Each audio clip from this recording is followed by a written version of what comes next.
ஒரு குறிப்பிட்ட டெசர்ட்ல இருக்கிற கிணத்துல இருக்கிற தண்ணியை குடிச்சா எந்த நோயா இருந்தாலும் சரியாயிரும். இப்படி இருக்கிற கட்டத்துல இந்த கிணத்துலயே ஒரு மிஸ்டரியான கிரியேச்சர் வாழ்ந்துட்டு வருது. அந்த கிரியேச்சரோட ரூல்ஸ் மீறி யாரெல்லாம் அந்த தண்ணி குடிக்கிறாங்களோ அவங்க எல்லாத்தையுமே அந்த கிரியேச்சர் பழி வாங்கும்.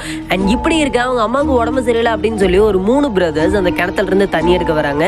அண்ட் அப்போ அந்த கிரியேச்சர் வெளியே வருது. அந்த கிரியேச்சர் சொன்ன விஷயம் உங்க அம்மாவோட ஆயுட்காலம் முடிஞ்சிருச்சு. ஸோ இதுக்கு மேலே இந்த கிணத்துல இருந்து நீங்க தண்ணி எடுத்தீங்க அப்படின்னா இதுக்கான பனிஷ்மெண்ட்டை நீங்க கண்டிப்பா அனுபவிப்பீங்க அப்படின்னு சொல்லி அந்த கிரியேச்சர் அந்த தண்ணிக்குள்ளேயே திரும்பி போயிருது.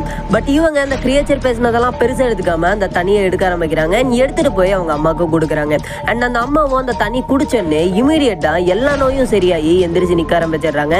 பட் அந்த அம்மாவுக்கு அந்த கிணத்துல இருந்து அவங்க தண்ணி எடுத்தாங்க அப்படின்னு தெரிஞ்சோன்னே உடனே அவங்க 3 பேர்த்தையும் இங்க இருந்து போக சொல்றாங்க. ஏன்னா அந்த கிரியேச்சர் வந்து பழிவாங்க அப்படிங்கிற விஷயம் இவங்களுக்கும் தெரிஞ்சிருக்கு. அண்ட் இப்படி இருக்கவங்க கொண்டு வந்த தண்ணியில இருந்து 2 சொட்டி கீழே சொட்டவும் அந்த தண்ணியில இருந்து அந்த கிரியேச்சர் வெளியே வந்து அந்த ரூல்ஸ் மீறி தண்ணி எடுத்த அந்த 3 பிரதர்ஸையும் ஜீனியா மாத்தி பக்கத்துல இருந்த ஜாடிக்குள்ளேயும் அடைச்சிருது. அண்ட் இப்படி அந்த ஷார்ட் ஃபிலிமும் முடியுது.